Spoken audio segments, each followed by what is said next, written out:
A three-pronged attack on the government's Brexit strategy last week could be the start of a movement to overturn the referendum result.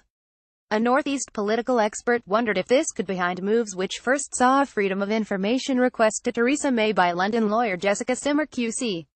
It asked the Prime Minister to publish secret legal advice that is believed to state that Parliament could still stop Brexit before the end of March 2019 if MPs judge that a change of mind is in the national interest. Following this, more than 120 MPs signed a letter demanding that Brexit Secretary David Davis publish secret advice his department is gathering on the damaging effects leaving the EU will have on jobs and living standards.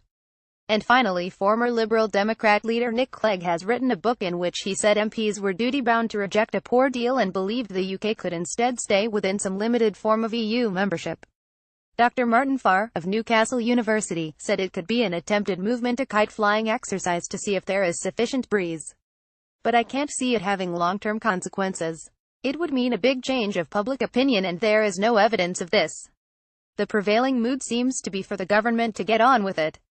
However, a YouGov survey last week found that only 42% of respondents think it is right to leave the EU, compared with 47% who think it is wrong. This is the biggest gap in favor of remaining in the EU since the referendum. The poll came amid concerns exit talks with Brussels are heading for disaster. As things stand, the UK will withdraw from the EU on March 29, 2019 unless an extension is agreed by the remaining 27 EU states. Ms. Simmer from Matrix Chamber said the UK could change its mind at any time before then. And she said that while the government has said its policy was not to attempt to reverse the referendum, it has not denied it is legally possible to do so. She said its position accords with advice, which I am told from two good sources the Prime Minister has received, namely that the Article 50 notification can be withdrawn by the UK at any time before the 29th of March 2019, resulting in the UK remaining in the EU on its current favourable terms. European Union chief Brexit negotiator Michel Barnier, right, and British Secretary of State for exiting the European Union David Davis Image AP Ms. Simmer explained that Article 50 provides for the notification, not of withdrawal but of an intention to withdraw. In law, an intention is not a binding commitment, it can be changed or withdrawn. Asked what motivated to submit the FOI request, Mr. Simmer added, I would like Parliament to act responsibility in the best interests of the whole country. The letter demanding the advice given on the damaging effect of Brexit was signed by Labour, Lib Dem and SNP MPs.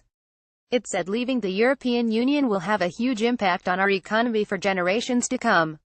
We believe it is important that there is a full and frank debate about the impact of Brexit on our economy, jobs, trade and living standards and what can be done to mitigate risks. That is only possible if analysis of the impact of Brexit is published. Brexit blows Newcastle's confidence in leaving Europe plummets. Could this mean another referendum? Dr. Farr, senior lecturer in modern and contemporary British history, thinks not. He said, I think the EU referendum has torpedoed the idea that referendums are a good thing.